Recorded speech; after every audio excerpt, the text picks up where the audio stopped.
네, 여러분 안녕하십니까? 2025 인천 국제 재난보건력 지도자 포럼에 오신 모든 분들 진심으로 환영합니다. 저는 어제에 이어서 진행을 맡은 아나운서 김민혜입니다. 먼저 오전부터 이렇게 귀한 발걸음 주신 모든 참석자분들께 감사하다는 말씀을 전합니다. Well, distinguished guests, ladies and gentlemen, good morning and welcome to the day 2 of the International Disaster Resilience Forum Leaders Forum Incheon 2025. I am Min Hwa Kim, your MC today. And first of all, I'd like to convey my sincere gratitude to everyone for joining us. 네, 유례 없는 복합 재난 시대에 협력이 중요하다는 것은 여기 계신 모든 분들께서 공감할 것입니다. 하지만 다자간 그리고 또 지역 간 협력을 실질적으로 구체화하고 확대화시키는 것은 쉽지 않은 도전 과제인데요. We all recognize how vital collaboration is in these times of unprecedented crisis. However, translating multilateral regional cooperation into concrete action is not an easy task. 그래서 어제 1일차 포럼에서는 각 도시들의 다양한 협력 사례 그리고 협력 플랫폼을 공유하며 그에 기반한 제언들도 더해 주셨습니다. 오늘도 저희 2개의 세션 그리고 네트워킹 이벤트를 통해서 구체적이고 실질적인 협력을 위해서 한 발짝 더 나아가는 시간이 될 예정입니다. 그 발걸음에 모두 함께 해주시기를 부탁을 드리면서 세션 4 시작하도록 하겠습니다. So yesterday we heard inspiring stories and practical models from various cities working together. And we gathered valuable ideas to build on. So today, with 2 engaging sessions and a networking event, we aim to take another meaningful step toward more effective and robust cooperation. And I invite you all to join us in this endeavor. So without further ado, let's begin session 4. 네, 그런 세션 4, 협력적 거버넌스를 통한 재난 위험 경감 정책 연구 세션을 지금부터 시작하도록 하겠습니다. The title of this session is Policy Research on DRR through Collaborative Governance. Without further ado, please allow me to introduce our moderator, Ms. Hyun-suk Ryu, Senior Research Fellow, Department of Disaster Risk and Safety Management, Korea Institute of Public Administration. 네, 그럼 저는 지금부터 좌장을 맡아주실 류현숙 대한민국 한국행정연구원 재난안전연구실 연구원님께 마이크를 넘기도록 하겠습니다. Okay, thank you. Good morning, distinguished participants, and welcome to session 4 of the 2025 Incheon International Disaster Resilience Leadership Forum. I'm Hyun-suk Ryu, Senior Research Fellow at the Korea Institute of Public Administration. I am very much honored to moderate today's session on policy research on DRR through collaborative governance. This session represents a crucial junction where academic research meets practical policy implementation.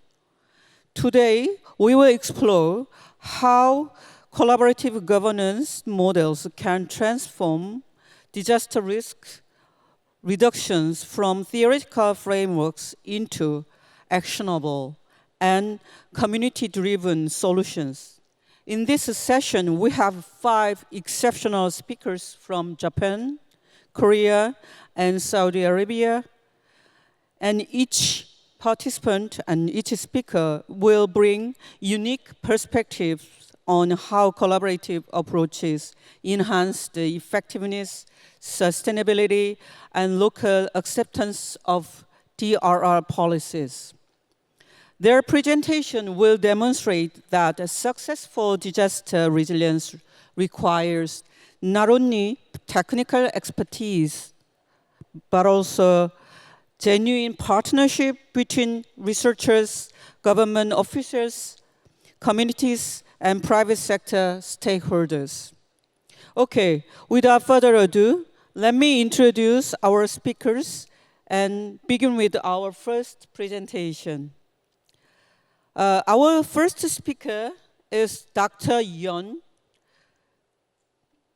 Dahye, right? Researcher at the Incheon Safe City Research Center. Dr. Yeon will share some insights from her empirical work on risk identification through local governance in Bupyeong-gu, Incheon. Her research demonstrates how participatory governance model can identify risks that traditional analysis might miss, emphasizing the invisible role of citizen participation in comprehensive risk assessment.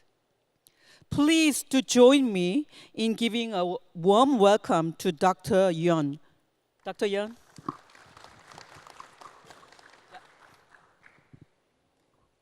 As you probably informed that you got 10 minutes to deliver your speech.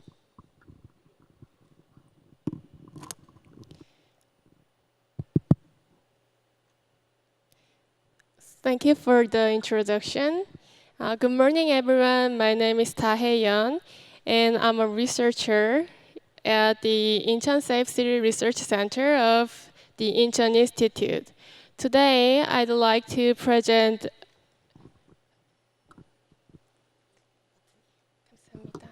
a case study on police research conducted through the utilization of local governance. Last year, I led a study in Bupyeonggu in Incheon, focusing on establishing a local governance and exploring its risk factors. By sharing my experience from that research, I hope to foster a meaningful discussion on the formation and effective application of local governance. Recently, the aspects of disaster appear differently depending on the region. This is because every region has its unique characteristics, including geography, climate, environment, society, and culture. Allow me to give you one example. This past summer, Incheon experienced urban flooding due to heavy rainfall. However, in Gangneung, which is located at a similar latitude, a drought occurred, making it difficult for citizens to access daily water.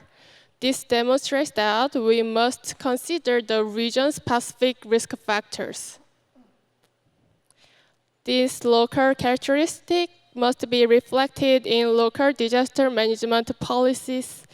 This is where the role of community becomes extremely crucial. They best understand their own area. Communities can identify local risk and vulnerability through various methods. Key methodologies include survey, data analysis, on-site inspection, and meetings. For our study, we utilize all of these.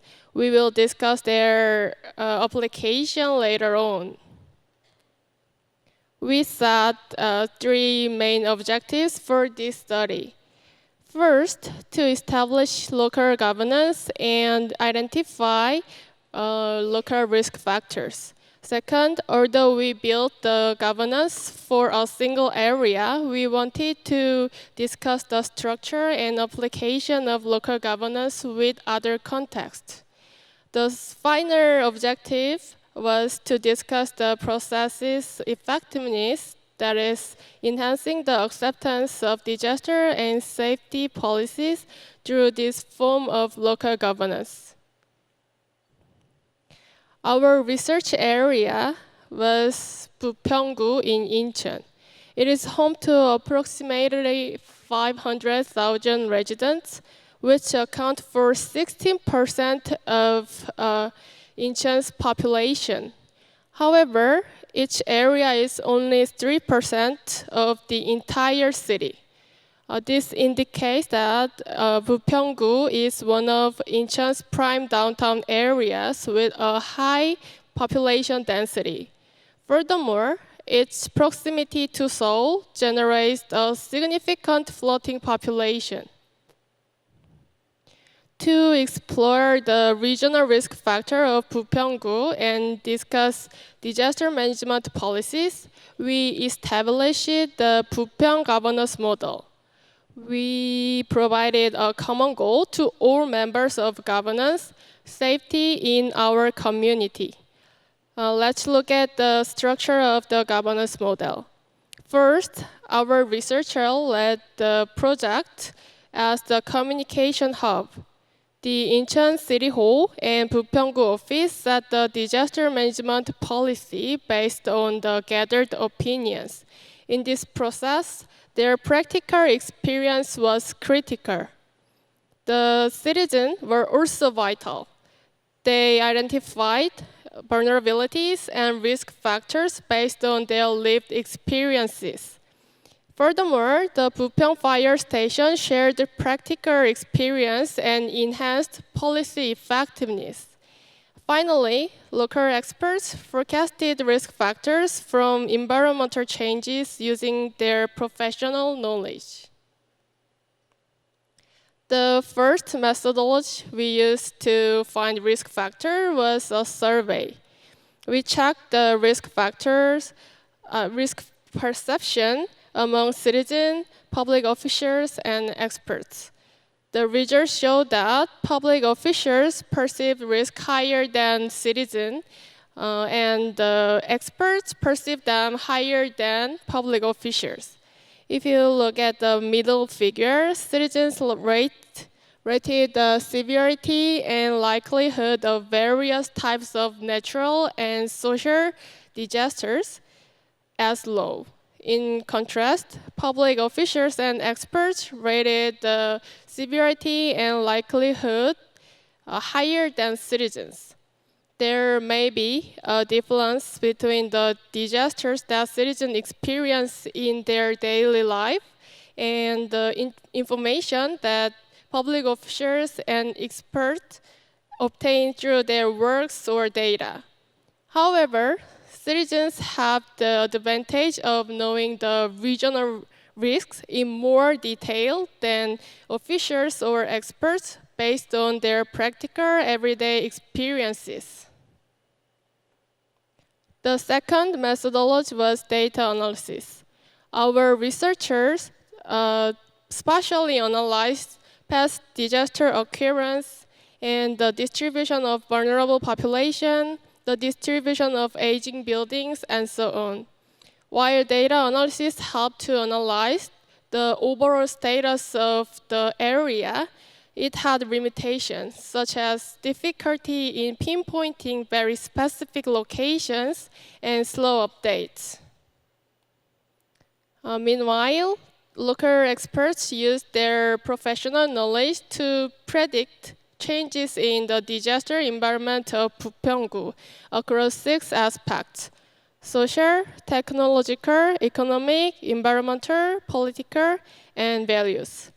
Examples included the social increase in vulnerable populations and environmental concerns like the rising impact of climate change and pollution from industrial complexes.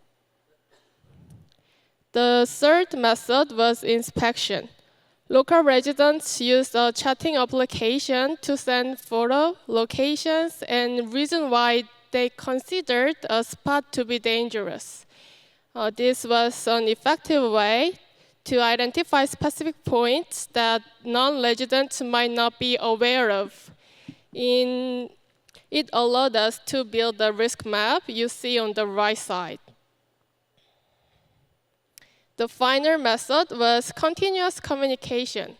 Experts, public officials, and the research team consistently shared the progress and result of the study and discussed ways to achieve better disaster management for the area.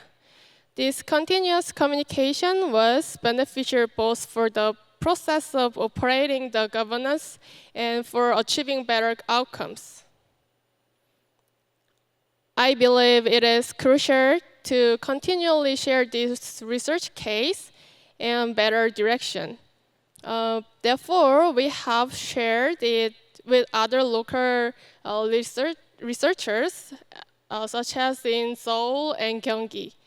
And today, I'm introducing it to you to continue the discussion on the appropriate local governance model. I welcome any ideas you might have for building governance model.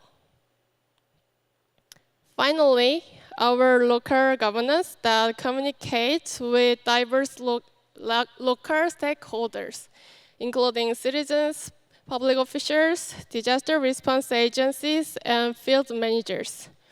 It is able, our study, to propose disaster management policy project. This approach can enhance the acceptance, effectiveness, and sustainability of policies among all stakeholders. In summary, operating a governance for the common safety of the region is significant, both as a process and as a result. This concludes my presentation. Thank you for your listening. Thank you, Dr. Yeon, for that compelling presentation on participatory risk governance. Your findings clearly illustrate the citizens can identify risks that are hard to detect in conventional data. And you highlight the importance of multi-stakeholder governance models. Okay, let me just move on to our second speaker, Dr. Shin. Dr. Shin is a senior researcher at Chungnam Institute. Dr. Shin will present is Boryong City's ambitious journey to become a resilient hub, showcasing how a marine tourism destination managing 82 million visitors annually integrate cutting-edge technology with collaborative governance structure. Okay, you may begin. Okay. Hello, my name is Shin from the Chungnam Institute, and I'm very excited to be here today to talk about Boryong City. Thank you for this wonderful opportunity to share our work.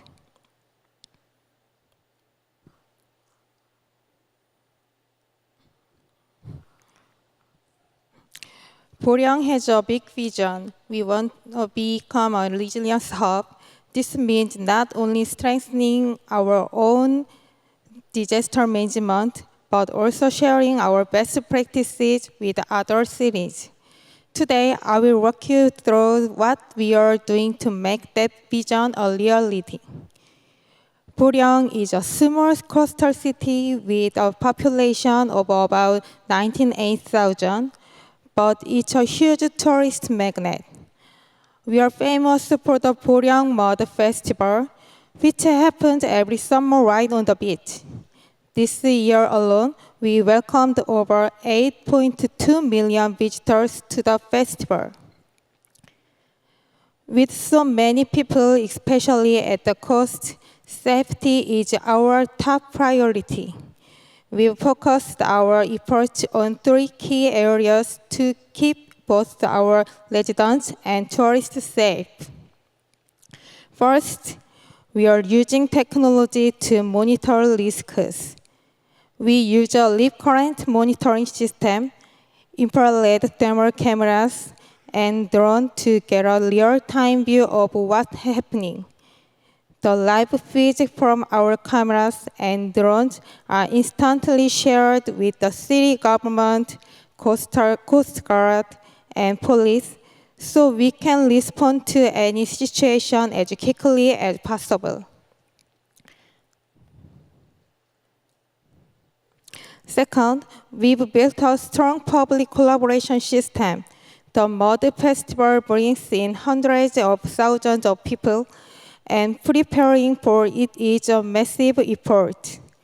To ensure we are all on the same page every year, we bring together all the key public safety agencies, the city government, police, Coast Guard, and fire department to coordinate our safety management. This teamwork is absolutely essential.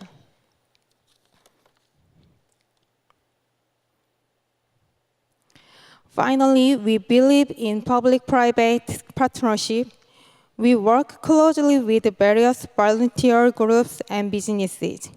For example, private volunteer groups are a huge help during natural disasters like typhoons or floods.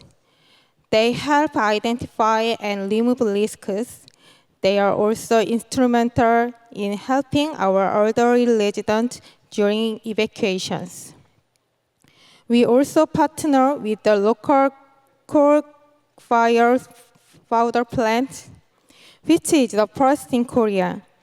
Together, we've launched the initiative for water safety, child traffic safety, and even created a public-private expert meeting to enhance community disaster resilience.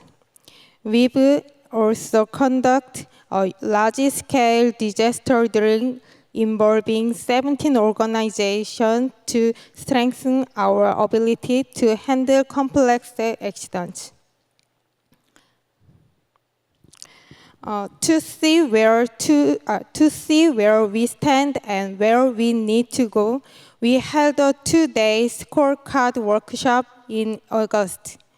We confirmed that Boryang has a strong public-private partnership and a consistent commitment to investing in infrastructure. But we also identified the area for improvement. We need to do a better job of analyzing and preparing for future risks. We also need to get the community more involved in these efforts. Based on this, there's what's next for Boryang. First, strong leadership and collaboration. We will continue our resilience policies with strong leadership and learn from other resilience hubs through mutual exchanging and collaboration. Second, we will build a better risk governance system. We need to get smarter about future risks, and we will do this by building a community-based system with diverse stakeholders to create local risk reduction plans. Third, we will make sustained investments in DRR. This means securing the financial resource to continuously improve our infrastructure and enhance our preparedness and response capabilities. And finally, we will foster a stronger community-based safety culture. We want our residents to be actively involved from identifying risk to participating in training and having their voice here in policing making. That's the Boryang story on enhancing disaster resilience. Thank you so much for listening. Thank you, Dr. Shin, for that comprehensive overview of Boryang City's resilience initiatives. Your presentations effectively demonstrate how public-public and public-private partnerships can address complex urban challenges while identifying critical areas for future development, particularly in community engagement. Okay, next, we welcome Dr. Tai-Young, Associate Director at Japan's National Research Institute for Earth Science and Disaster Resilience. Dr. will address human capacity development for risk governance in the climate change era, drawing from Japan's extensive experience with flood disasters affecting virtually all municipalities. His presentation will introduce the innovative facilitation kata methodology and demonstrate how systematic community empowerment enhances disaster resilience. Okay, Dr. the floor is yours. Thank you. Thank you, Chairman. Good morning, everyone. I'm with NID in Japan. It's a great honor to have the opportunity to share my research. And now, today, I will present a human capacity development strategy. Now, not only many regions around the world, but also Japan have faced more frequent floods and wind-related disaster. During such disaster, to protect life and to prepare for disaster in every day, it requires making decision and collaboration among stakeholders in various situations. Here, human capacity don't mean leader. It means supporters who assist the local communities in making better decisions for DRR, especially from the perspective to disaster risk governance. Before the main topic, I would like to introduce NIED and my division. Almost of division in NIED, research and develop technology to observe to predict various natural disasters. Only in my division, I research perspective from the social science and aiming to enhance the resilience of individuals, communities, organizations, and even cultural system. Based on these objectives, I aim to propose effective countermeasures, education policies, and tools to improve disaster resilience. Now let me move on the main topic. In recent years, hazards have been intensified by climate change. As a result, disaster risks are becoming more complex and serious. Please look at this map. This map shows the frequency of heavy rain disaster in Japan over the past 10 years. Only about 3.2% region out of Japan have never experienced wind and water disaster. That is, such a disaster has become one of the most common disasters to communities across Japan. This table summarized recent wind and water disaster. Although technologies for weather observation, forecasting, and information dissemination have advanced dramatically, but the number of victims has been gradually increasing. From these cases, common issues have been highlighted.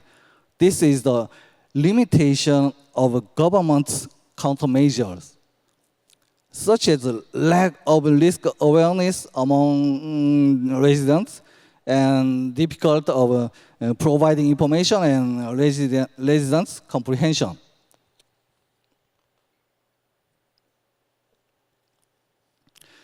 Naturally, disaster risk information is provided to residents through various tools. However, even after receiving such information, many residents struggle with the question of what exactly they should do next. This is to say, residents cannot choose from a variety of behavioral options depending on the situation. In other words, this information lacks the necessary guidance to support residents in making the right decision and taking appropriate actions. For these issues, I think the cause is the traditional DRR activities of local community across Japan. Such training promoted by manuals has become the standard. Moreover, this training is the primary organization, such as neighborhood associations or voluntary disaster management group. This training have not included stakeholders' understanding or decision-making process about the specific disaster risk of their local community. As a result, nationwide, the stagnation of activities, the aging of activists, and low participation rates, these issues are emerging as a serious problem. While these activities are important, but the ultimate goal of goal of the activities should be the achievement of disaster risk governance. In other words, it is important for stakeholders such as the administrations, residents, and volunteers to define their respective rules and responsibilities clearly through appropriate decision making. To address this, I collect and analyze the pioneering cases of smart and effective activities. As a result, in addition to governance, I found that disaster risk management and disaster risk communication are also critical for these activities. Furthermore, from the interview's result, I was able to extract 17 key elements necessary for effective activities. However, it is very difficult for existing action to carry out activities that take such this viewpoint into the process. First, they lack the ability to apply specialized knowledge of disaster management. Second, there is no methodology adapted to the characteristic of each community. And third, they lack the networks necessary to implement effective activities. In contrast, in every successful case I investigated, there were capable professional supporters, such as a university professor, researcher, municipal staff, or disaster-focused NPOs. But the number of such experts is limited. Furthermore, while many experts have extensive knowledge about DRR, but they lack the skill to facilitate community activities. Therefore, what is needed is not simply disaster experts, but also supporters who can facilitate activities and promote collaboration. Based on my research, I organized the essential competencies required of supporters, and by conducting interviews with many experts, I proposed the concept of DRR facilitation kata. The kata is a word used in Japanese traditional martial arts and a methodology for expert to support community. Kata includes the OODA loop concept to enable flexible adaptation to changing situation. And then kata have organized the support process into the step: observe, report building, process design, implementation, and sharing lesson. The detail of kata is shown this table. Based on kata, I am developing a training program for supporters. First, I set the learning object based on kata, and then organize the necessary materials to create program. This program is composed of training materials, worksheets, and evaluation sheets. In addition, to assess the activities by kata and to assess the supporters' capabilities, I have developed evaluation indicators and criteria based on Bloom's taxonomy.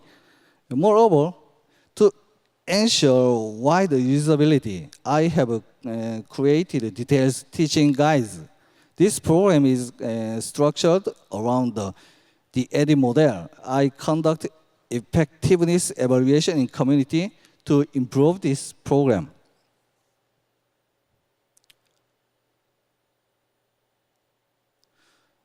With the program, I also develop and release various web-based information tools. This web tool called You at Risk, designed for use by facilitation.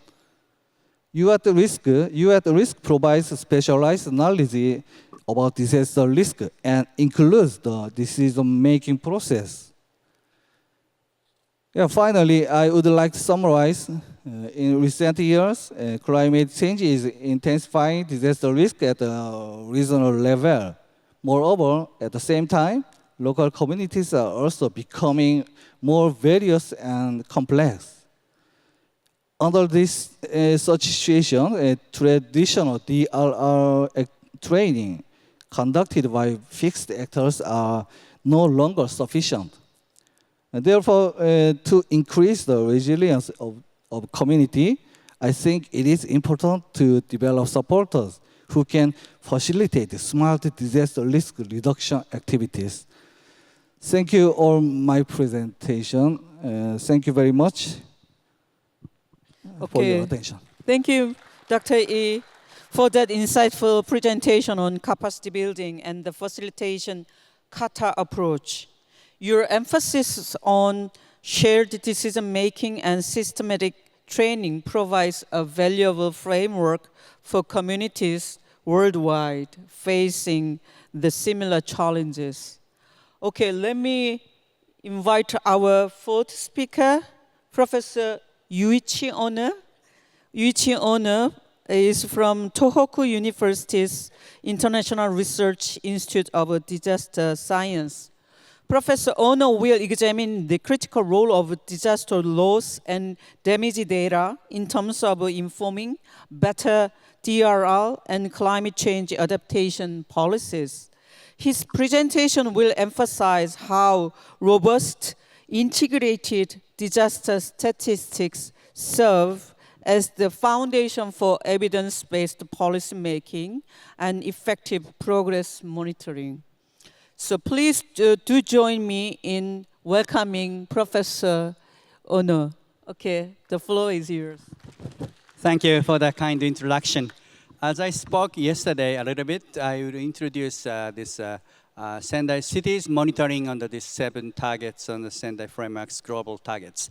I apologize my slight delay this morning. My hotel is in Seoul, so I commuted from Seoul to here. But by doing that, I understand better the local situations.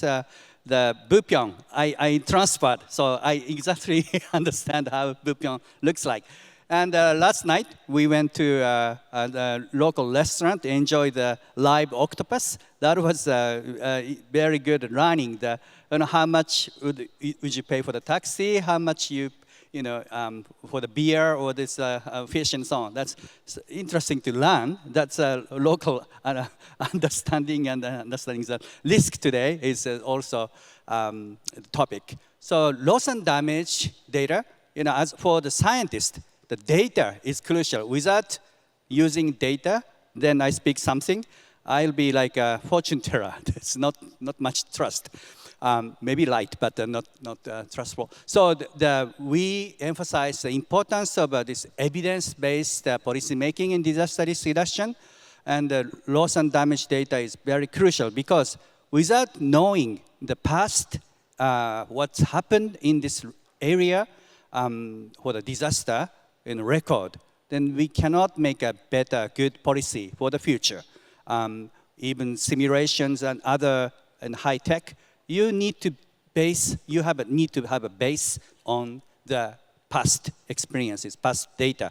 And as detailed this detailed data as possible. So that's the beginning of my topic. Then Kamal Kishore, when he was also in the UNDP, we were in the same group to how we could stimulate accumulating, provoking the importance of the loss and damage data worldwide. We worked for nearly more than 20 years. Then we still need a lot to go. For example, in Japan, loss and damage data for the nationwide is existing, but not publicly available. You can get some data, but you cannot get the all detailed data for some reason. But with this ICT era, I think it's possible, but so far, we cannot have a good access to the detailed nationwide loss and damage data.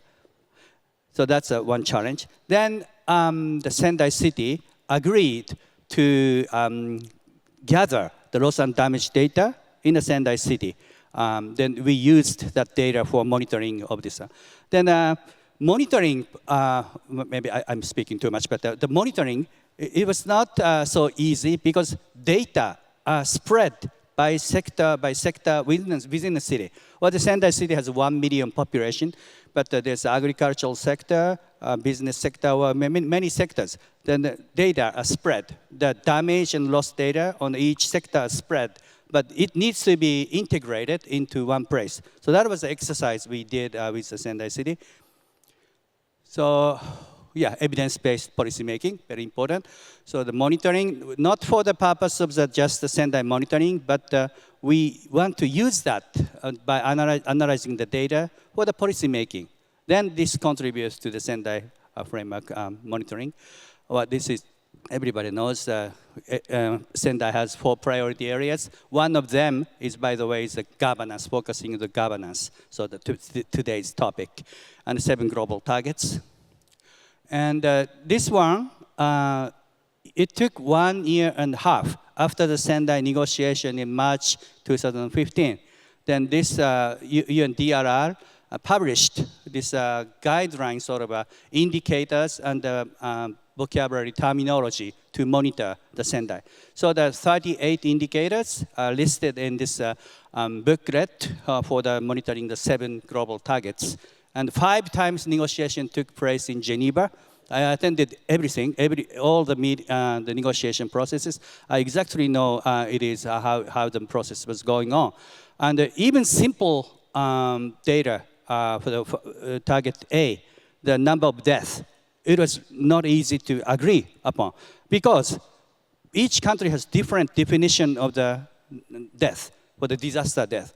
Or some country only disaster death, immediate death. Some country missing people together. Some country blah blah. So there's many differences. But for this monitoring purpose, we agreed on something. I think conclusion was number of deaths is equal to a number of deaths, direct deaths, and missing people. So I will skip these things. Yes, so this is we published a booklet for the Sendai framework monitoring with this. You can have it from this. You can have this code, from the publication. You can see the details. Then the global targets based on A to G, the Sendai city's data assembled by line for these 7 global targets. Then A2, A3, B2, these are details based on the deaths and injuries, building damage, and the facility and so on. So it's categorized into each 7 global targets.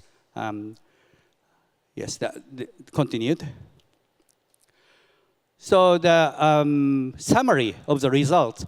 Yes, the Sendai city just had Great East Japan earthquake and tsunami in 2011. So they're making a progress. They are decreasing the number of impacts of the A to D for the outcome-oriented targets. But E, F, and G, they are increasing the more capacity capable for the total number of the deaths and loss and damage data. So they are showing the good achievement. On the all disasters, the blue color is achieved and the red one is not achieved well. But generally speaking, they're making a good progress because there's not much big disasters after 2011. But when we take a look at the hydrometeorological disasters, they show this many red pink marks, which is showing the indicating the slight increasing of the climate-related deaths, the hydrometeorological loss and damage. This A to D. And Sendai City has also very good hazard maps. And this is, I think, very important. If you don't have a good hazard map, not just the cities to own it, but to the public, people need to obtain this good level detailed hazard maps.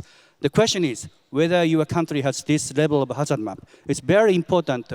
Even in Japan, when you rent an apartment, when you buy houses, the immobile company, it is low. You have to show the hazard map for the customers. So that is a law right now. But a good number of the good statistics are shown on the map in an easily understood way. Then also they have something on the target G monitoring and early warning systems and lessons learned and so on. But I don't want to go to the details, not good time. So I will skip some of them. But we want to also propagate this idea to the other cities in Japan. The Himeji city in the bottom, they started this work. And the Banda Aceh in Indonesia, they are also, together with us, with Shakuara University, the loss and damage data of this Aceh is combined, now in the process of combining it, not published yet. So I stop my talking, and if you have any questions, we are happy to answer. Thank you. Okay. Thank you, Professor Ono, for highlighting the fundamental significance of reliable disaster data. And your presentation underscores how standardized cross-sectoral data integration enables informed decision-making and effective policy development, especially in the field of DRR and CCA. Thank you so much for that presentation. Okay. Finally, we welcome Dr. Esam Halawani, Director of the Division Support Center at Madinah Region Development Authority in Saudi Arabia. Dr. Halawani will share Madinah city's resilience journey, presenting their innovative system of systems approach and comprehensive resilience assessment. His presentation will demonstrate how evidence-based analysis can inform strategic planning aligned with the national development goals. Please join me in warmly welcoming Dr. Halawani. Thank you. Alrighty, greetings everyone, good morning. I'm Esam Halawani. I'm the Director of Decision Support Center of Madinah Regional Development Authority. And if you are wondering what's a regional authority, it is basically in charge of planning and policy making, where the municipality is in charge of execution. And this put us into a question mark of governance. How do we manage that?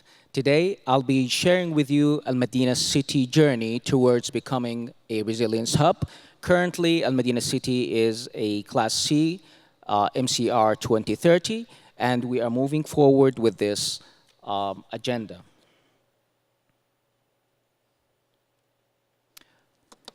Similar to all nations, Saudi Arabia has faced natural disasters, negatively impacting its economy and the well-being of its population. Saudi Arabia's commitment to climate change was demonstrated starting 2016 in the Paris Accord, and its effort and focus has translated into its national urban strategy, and it has reached to the Saudi building codes. Moreover, this agenda has been stressed by the 6 Arab Region Platform of the Disaster Risk Reduction, which took place in Kuwait in February 2025. Mind you, according to the IPCC reports, the GCC countries are going to heat up 30% faster than the rest of the countries in the Northern Hemisphere. This level of urgency has called for attention, and Madinah City and the regional authority have basically established a decision support center that acts as an advocate for city resilience and the DRR agenda at a city level, regional level, also at a national level. Now, there is a lot to go through. I will try to just share with you a slice of a case that we've been working on and take you through a journey where we move from evidence-based analysis all the way to policy. And policy for us is a tactical item in the strategic planning and a strategic implementation. That's why it's very important for you and for me to share with you the complexity in that process. It's easy to say, but it's very difficult to achieve. Now, the mandate of the Decision Support Center was established is to enable the leadership move away from emotional-based decision-making into more science-based decision-making. And for that reason, we are mandated to produce scientific research to inform decision-making at a regional level and also at a national level. This basically compelled us to work with more than 135 stakeholders at a regional level and also national and global level in order to rationalize the data and ask the right questions and literally open Pandora's box. And basically, the type of research that we focus on, can be classified into two simplistically. One is the infrastructure resilience analysis and the socioeconomic impact analysis for the time being. And this involves all sorts of sciences, moving from the climatology, infrastructure, civil engineering, geology, climatology, seismology, and the list goes on.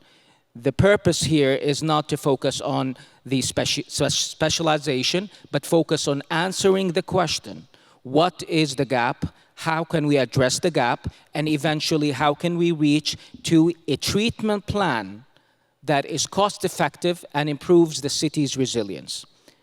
And for that, we start our journey.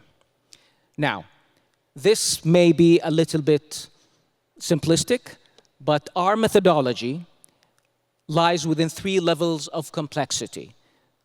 The first level focuses on a systems of systems perspective, where we basically investigate nodes of systems and their subsystems in order to understand the fragility inherent or exposed to that will reach to the gap and answer the research question that we are addressing. For example, if we're looking at water system management fragilities, we start establishing a web that consists of hundreds of nodes, okay, to understand the variables and the impact of each node on its other nodes and interrelation to the other nodes. And then we create our own control environment where we can simulate and we can see the future.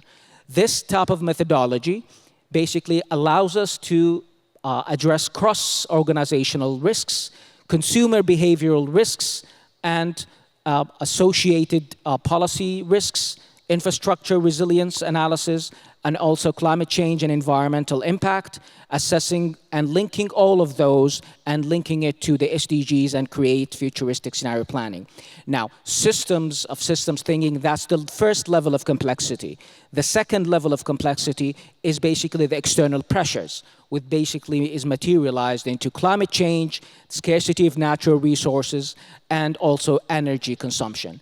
And all of that is to honor Saudi Arabia's commitment to achieve net zero carbon footprint by 2060. We have to think of this kind of condition as we are planning, as we're collecting data, and later on as we are drafting policies. In a nutshell, this may be chaotic. Data is all over the place. How do we synthesize all of this type of database knowledge and in order for us to be able to design the right policies and treatment plans? So we resort to our second methodology. We refer to it as the balanced view. It consists of 4 lenses: the human, the built or the infrastructure, the natural, representing the environment, and virtual would represent the policy. So for example, if we are investigating a certain strategic issue or assessing a strategic initiative, We collect data, process data, cleanse, organize, and then investigate and report using these 4 lenses. In this way, we have found out that you don't have to invest $50 billion worth of investment to improve the infrastructure for the water management system, for example. Perhaps a little bit more focus needs to be done at the human side to build awareness, to regulate, and to give the right social nudge to the society to reduce that demand density on the infrastructure. Perhaps it's a combination of all. And that is what I'm going to take you through very quickly.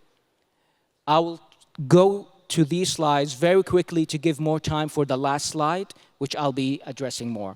Now, the case that we're looking at, or the report, is a Madinah Resilience Report, which we published in November 2024, in order to build awareness and build the knowledge and the science-based advice that associates risks and disaster risk reduction, and provide the essential knowledge for regional planning and strategic planning from the urban side. And that will eventually materialize and improve the quality of life of residents and 30 million visitors by 2030. And that is our critical point here.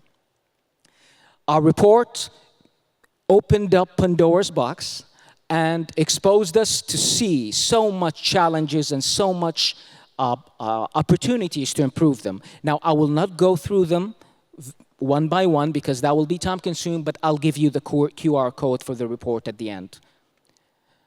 I'll focus on the 3 major concerns that we found out using this methodology. Major concern number 1, natural hazards. Under natural hazards, the heat waves. Madinah recorded 5th in Saudi Arabia, recording 59.5 heat stress days throughout the year. Understanding that level of impact as an external pressure will definitely allow us to understand the demand density on services, energy consumption and water consumption, assessing the supply chain, whether it's cold or dry, the impact on healthcare, the quality of life, livability, transportation and mobility, and certainly tourism. It tells you a story. That's why we have to focus on that major concern. Major concern number 2, flood hazards. Al-Madinah city is shredded by 5 valleys that are occasionally flooding the city throughout the year. Now, we have utilized our 30 years worth of historical data of flood data and used it to simulate the areas that are most exposed to risk. And we've mapped them geospatially and identified which neighborhoods are more exposed to risks and which are most vulnerable. This allowed us to see something else, and that is based on historical data. We've also, major concern number 3, the urban density. We've utilized our intimate knowledge of the urban density of the city, and for some reason we started to see a pattern, but the pattern here is different. We've classified the city into 4 zones. Each zones have a different characteristic, different demographic, different social structure, different social fabric and cohesion, different economic dynamics. So that raised so many questions in order to address the fragilities within each zone. So on top of that, we've added more data, economic resilience data, social resilience data, infrastructure, environmental resilience data, and we've designed Madinah City Resilience Index, through which we can quantify the resilience score at a neighborhood level. And mind you, and I have to be honest, the formula was 30 variables. But because of missing data, incomplete data sets, which all of us are suffering from, we had to publish it with only these variables. And we've used the formula, and we've managed to actually create a radar map that you see here before you, zone 1, 2, 3, and 4, and each one of them have different disparities and different scores. Why is this important? Because when the time comes for designing a city resilience strategy, we know that one size does not fit all.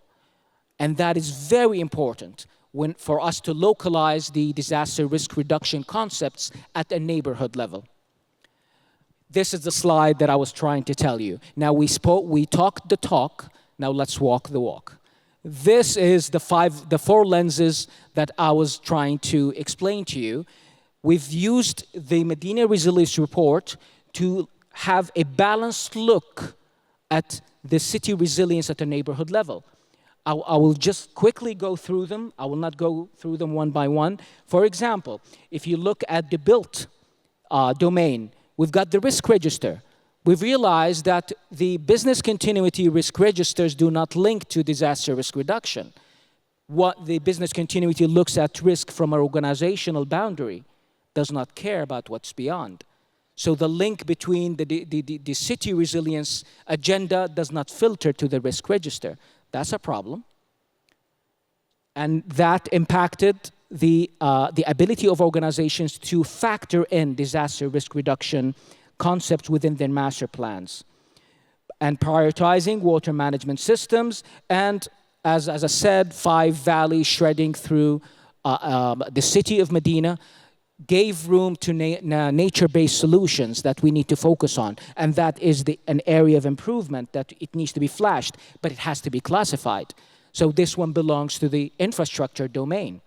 For the policy and the virtual and the policy domain, addressing climate change and mitigation.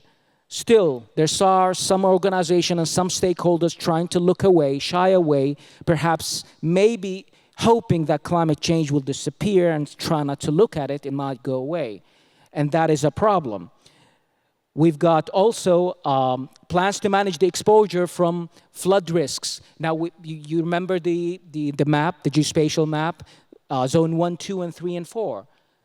Zone 1 and 2 represent the old neighborhood, 3 and 4 represents the new neighborhoods. So you've got different challenges here. When it comes to policy making, make sure that the old neighborhoods are a different plan than the sprawls. And that gave us the argument, oh, we're moving away from the 15-minute city to something else. So when the time comes for strategy and policy making, it has to be localized at a neighborhood level. Otherwise, it will be a problem. We also discovered that one of the major areas of improvement that I'm sure all government organizations are suffering from is the silo-based operation. Every organization doesn't want to share data, which is the elephant in the room. They like to operate separately. They like to not share their plans with the attempt to move faster, but not further.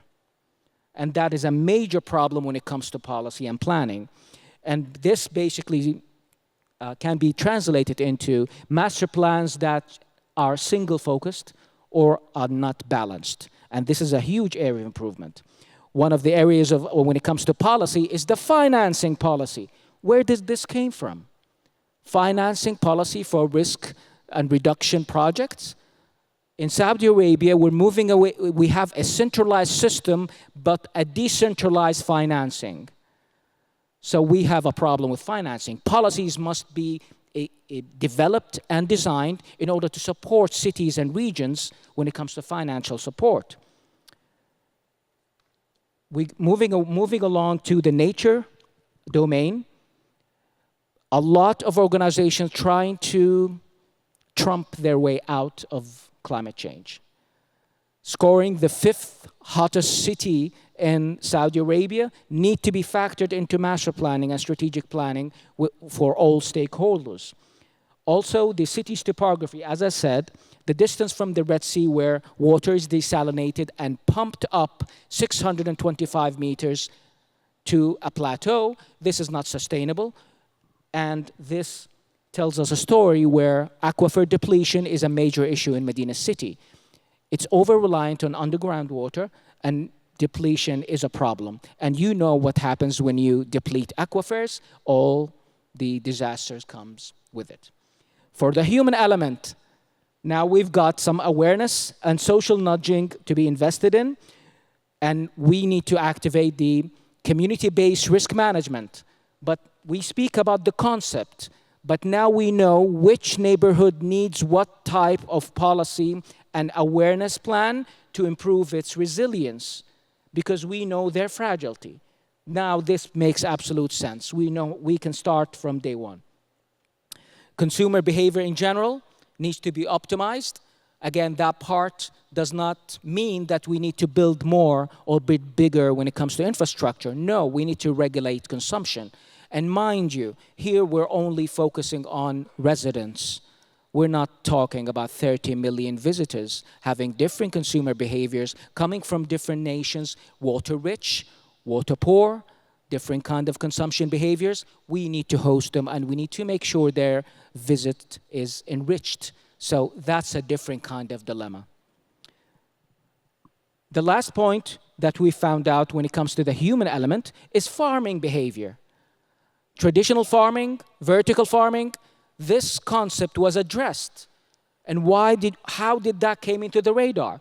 Because farming requires water consumption, stresses the water management system, so we can basically try to socially nudge the farming and the farmers to move away from traditional farming all the way to vertical farming. And not to mention strategic crops. We are famous for the palm trees. They have the highest K value. They have the highest water consumption.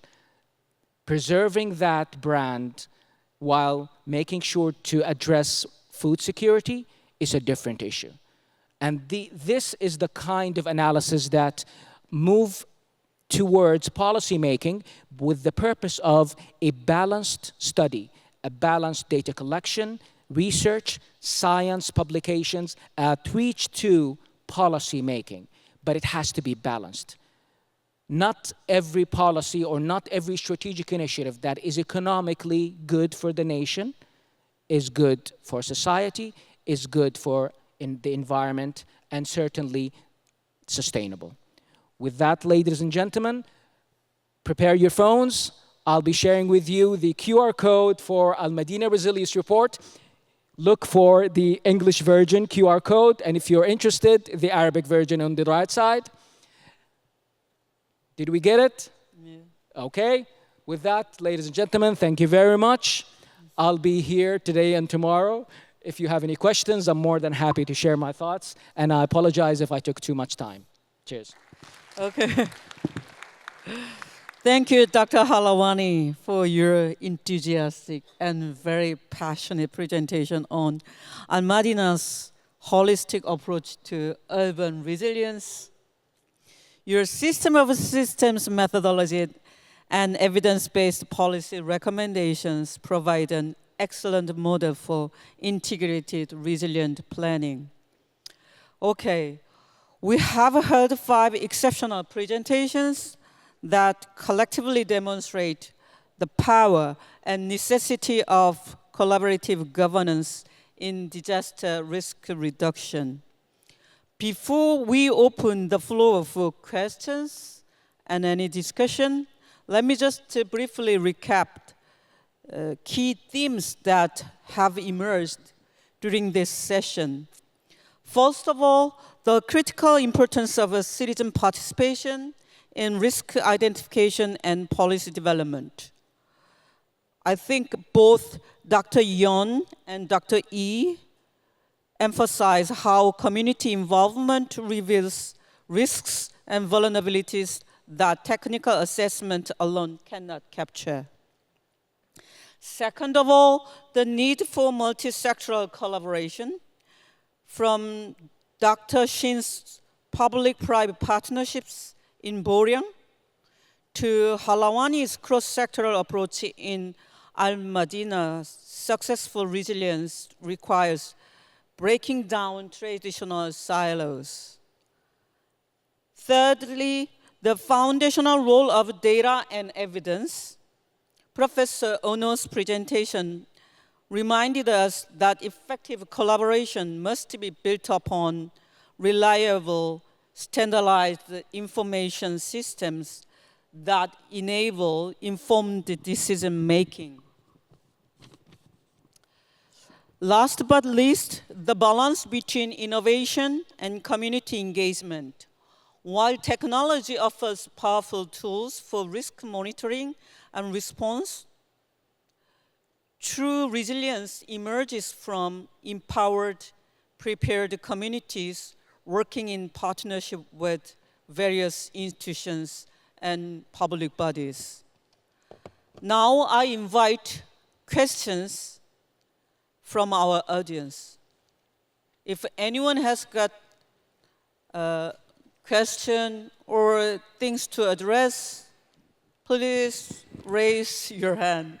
Okay, we do have one. Yeah, good international forum. I think our world future vision, there's transformation, fresh water from sea water. 그리고요, 우리 인천 연구원에서 지금 방법으로는 기후 위기를 막을 수 없기 때문에 이제 우리 인천 연구원만이 아니라 우리 각국에 있는 그 도시 연구소에서들 그 도시에서들이요, 그 기후 위기를 근본적으로 막을 수 있는 그런 연구소는 뭐 그렇게 크지 않아도 됩니다. 그런 연구소들을 만드셔갖고 그 방법들을 빨리 마련하셔야 됩니다. 예, 그런 제안을 드립니다. Okay, thank you so much for your suggestion. Okay, Professor Im.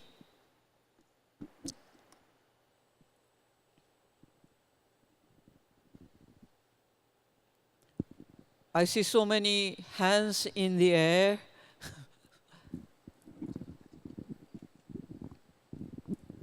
Hi, I really enjoyed talk from Saudi Arabia and Japan and Korean kids too.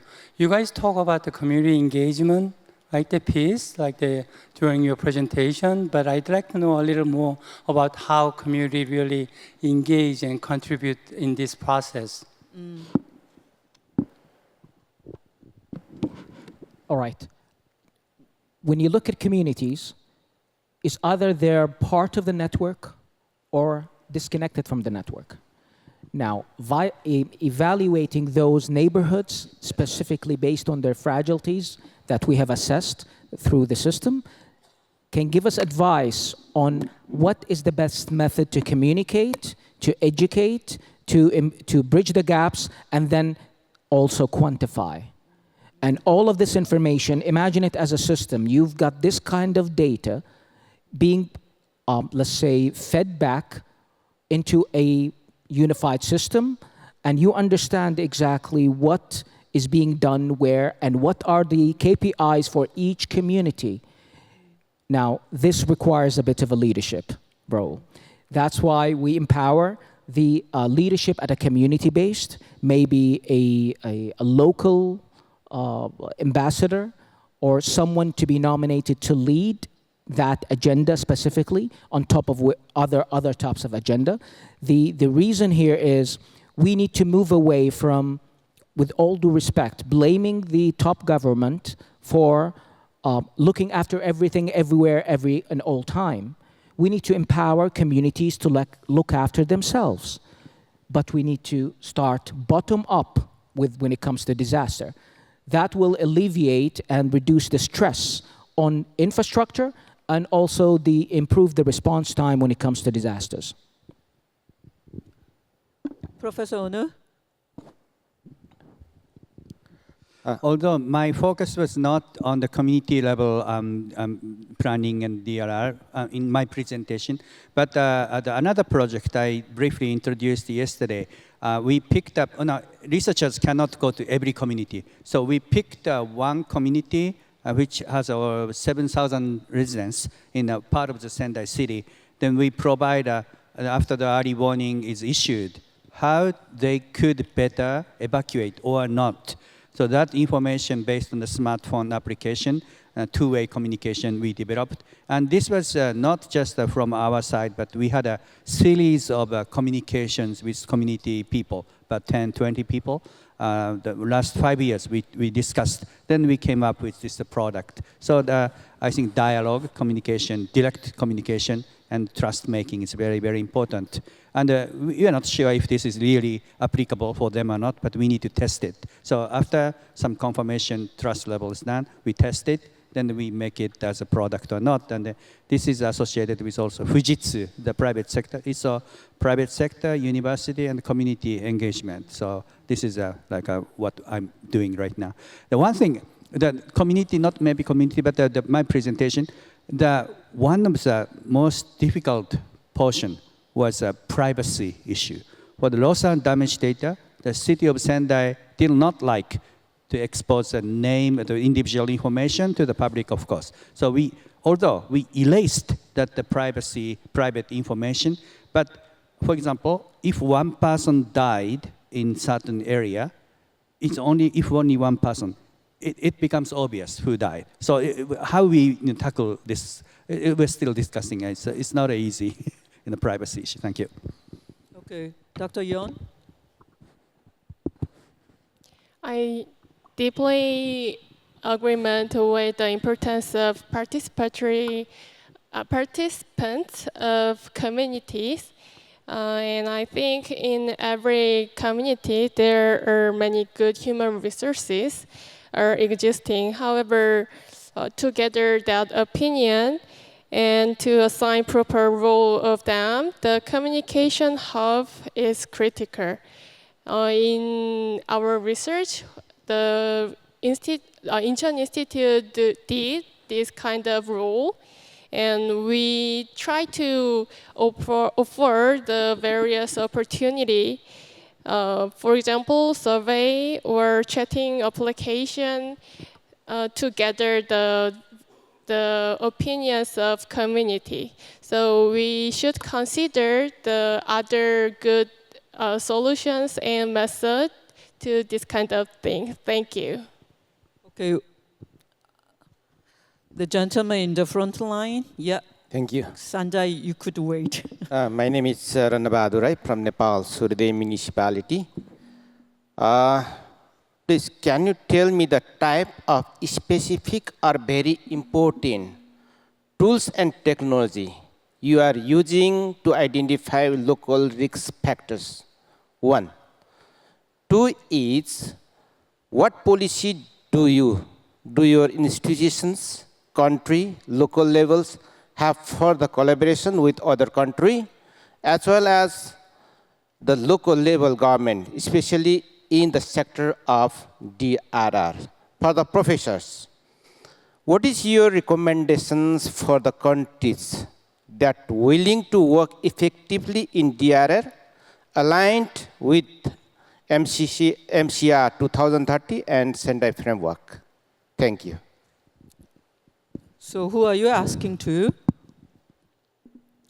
You're asking to He asked the first question to the two institutes and the second question to the professors. Yeah. So but I have one question also, which is, should I do it after this? Okay. Can you answer that question? Yeah. Mm-hmm. Basically, the question was, what tools are you using to identify the risks at the community level? Sorry, come again? What tools are you using to identify risks at the community level? Okay. What kind of tools you could use at community level? The central government and local government try to offer various data, so we can use it for analyzing the risk of our area, and we try to make other opportunities to take the citizens' opinions. Thank you. How about as for the second question? Yeah. Okay. For my message is the loss and damage data development. I think 150 or 60 countries now capable of monitoring the Sendai. I understood from the last report of the UN DRR. But 30, 40 countries are not reporting yet. And even 150 countries, the quality is different by country. Then this country to report the Sendai target. The national government, NDMO, NDMA, may be getting the information, the data, from the local government particularly, or horizontally from line ministries. But if the local government is not collecting good data, it's not going to be a good data after all. So my point was, example of the Sendai city, we go to the city level to see how they are collecting loss and damage data as accurate and as longest as possible. So I would like my messages for the local government, your central government, so your central government roles to enhance, support the local government, city, prefecture, provinces, their loss and damage data to develop. You could provide a guidance to them, but they may need a hand for help for the doing it. And it's not so easy. Even city of Sendai, 1 million population and developed country, it was a lot of work, but it was not costing money. It was effort for the different agencies, different departments to gather data. So I think they have data, some data. So that if data collection is not started yet, you have to start it. That's more time to consume. But at least 2015 Sendai framework, we decided to have this loss and damage data to monitor. So that is a great start. And hopefully by 2030, all the countries are doing it, even from the local government level. So I inspired to every country, every community, every local government to task this one. And it's not interesting to just collect loss and damage data. So that's why have to be used for the policy making. That's a benefit. With data and loss and damage data, you can generate policy and create a safer place, local government or central government. So some purpose needs to be there. Then loss and damage data collection is meaningful. So that was my message. Thank you. Okay, thank you. How about, yeah, would you like to respond? Yes. When it comes to, if I understand you correctly, how could we start and where do we start? I mean, Madinah's case, it was kind of trivial because we had, and we still have, a state-of-the-art urban observatory that basically operate on global standards. So we've built it on WCCD standards and MCR 2030 standards. Our urban observatory is triple crowned and has lately got the 37123 for the ESG as well. So start there, where the urban observatory has a very clear framework and indicators through which data can be collected and can be auditable. And this will generate frequent indicators that you can monitor through time. And that is very important. The second layer that we have a state-of-the-art geospatial information center. Combining these two, you can easily map and project statistical data geospatially, and then you'll be able to tell the story. So the DSC comes after that. Why certain points are connected, why certain indicators are low here and high there. And all of those can help you tell the story. And I think that's a good framework to start. Okay, thank you. We will take 2 questions. Oh my God, please. I got a specific order from the organizing body. I have to finish on time, which is 11, okay? So I will take only 2 questions. One from Sanjay, one from the lady behind you. Yeah. Okay, and then once we heard those 2 questions, then we will respond to those questions. Yeah. Okay, make it short. Okay, thank you. So my question is to Incheon Institute. I found that very interesting when you showed that the community perception of risk is the lowest as compared to practitioners and as compared to experts. So this is very interesting because what it means is, I think more than 30 years of advocacy is still not enough. So so 2 points about that. So one is, you know, when you saw that result, what do you think are the reasons behind that? Why it is lower than everybody else? I mean, and secondly, it's a very interesting finding, and I hope you are thinking of publishing it, because this would be very interesting for others also to look at. It's a very striking message to all people in the DRR community. Thank you. Okay, the lady behind you, please do make it short. For Mr. Halawani, influencing DRR policies to be in place is about creating political will, technical justifications, and community demand. So how did you engage policymakers in your country strategically to push DRR agenda? Did you look at policy windows after a disaster? What is is it a top-down or bottom-line approach? Case studies or economic arguments such as $1 to 4 to 7 savings? Okay. So, Dr. Halawani, yes. let her answer the question first, and then Should I start? To make it short, after this session, you can continue, okay? Your discussion, okay? What's the behind the story for low perception of the public? Yeah, we translate the result as the low exposure for the citizen, because they just be exposure the disaster and safety accidents through their daily life and news. However, the experts and public officials continuously be exposed through their works or data. So we translate that's why the low of risk perception of citizens. And second question, actually this year I already published this result as the Korean journal articles, but if I have opportunity, I try to introduce it for international researchers. Thank you. Okay, Dr. Halawani. Okay, quickly, when it comes to really understanding the community, it's data and evidence-based. We have an intensive database for the demographics, so we can actually study the population and their demographics and their age groups and all the assorted attributes. And we can have a very clear assessment of the gaps or potential exposure to risk.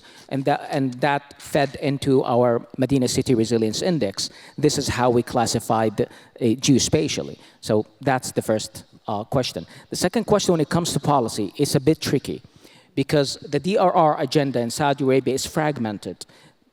Part with the municipality, part with the fire brigade, which focus more on the humanitarian aspects, and part of which lies within Madinah Regional Authority.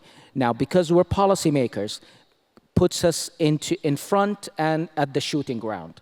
We need to design evidence-based studies and projects with a balanced treatment plan and raise it up to the leaders and in the capital, and specifically with the National Risk Council, where real risks, real issues can be addressed, and then once we have their blessings, it goes top down.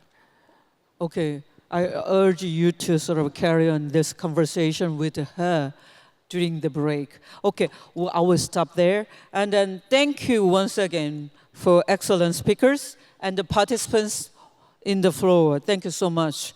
And this concludes session 4. Thank you very much. Okay. And the last announcement, we'll have to pause for our memory. So we'll have a taking picture session. Taking photo. 네, 감사합니다. 네, 여러분 사진 찍으시는데 다시 한번 박수 부탁드리겠습니다. 네, 사진 찍으시고요. 네, 너무나 또 멋진 오전부터 세션을 굉장히 유용한 또 토론으로 이끌어 주셨습니다. 대단히 감사하다는 말씀을 드리겠고요. 또 토론 굉장히 시간을 맞추시느라 또 굉장히 애써주신 우리 좌장님께 여러분 다시 한번 박수 부탁드리겠습니다. Thank you all the presenters for your insightful presentation.